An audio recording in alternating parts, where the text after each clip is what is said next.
Vous aimez la bière? Bienvenue à Schiltigheim, la cité des brasseurs, même s'il n'y en a plus beaucoup des brasseurs. Avec 35 000 habitants, Schiltigheim est la 5e ville d'Alsace. Depuis 2018, elle est dirigée par l'écologiste Danielle Dambach, laquelle a désigné son adjointe, la socialiste Nathalie Jeanpok-Bertrand, pour lui succéder. Mais attention, face à elle, il y a du monde. Pas moins de 7 autres listes allant de lutte ouvrière aux républicains, sans oublier les listes citoyennes. Alors comment les départager? Eh bien, on a posé la question aux Chilicois.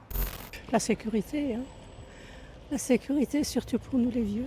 La propreté, oui, ça se dégrade depuis quelques années.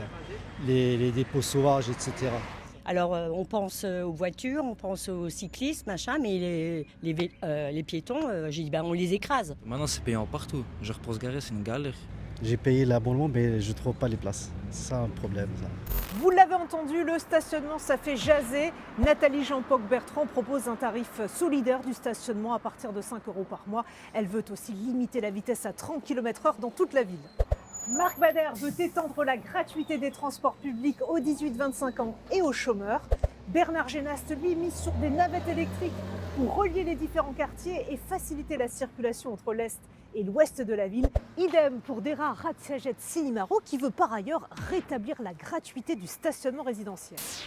25%, c'est le taux de pauvreté à Schiltigheim. Marc Bader propose la cantine gratuite pour les plus démunis, des fournitures scolaires pour tous et la création d'un centre de santé communal. Nathalie Jeanpok-Bertrand veut lutter contre l'habitat indigne, encadrer les loyers. Elle propose aussi une charte du promoteur qui garantirait 35% de logements sociaux et 35% d'espaces verts pour tout nouveau projet. Bernard Génast affiche l'objectif zéro sans-abri avec la création d'un centre d'urgence et des logements d'insertion.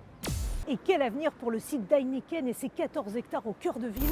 Un parc et pourquoi pas un cinéma, une salle de spectacle. Des espaces de convivialité, mélange des générations, jeux enfants, pour enfants. De nombreux candidats veulent préempter le terrain et y créer de l'emploi.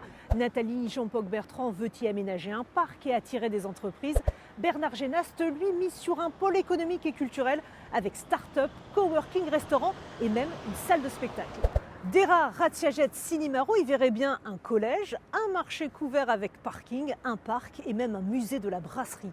Quant à Marc Bader, il s'en remet à une votation citoyenne pour tous les grands projets communaux. Voilà pour les promesses. Le premier tour des élections municipales, c'est dimanche 15 mars. N'oubliez pas d'aller voter.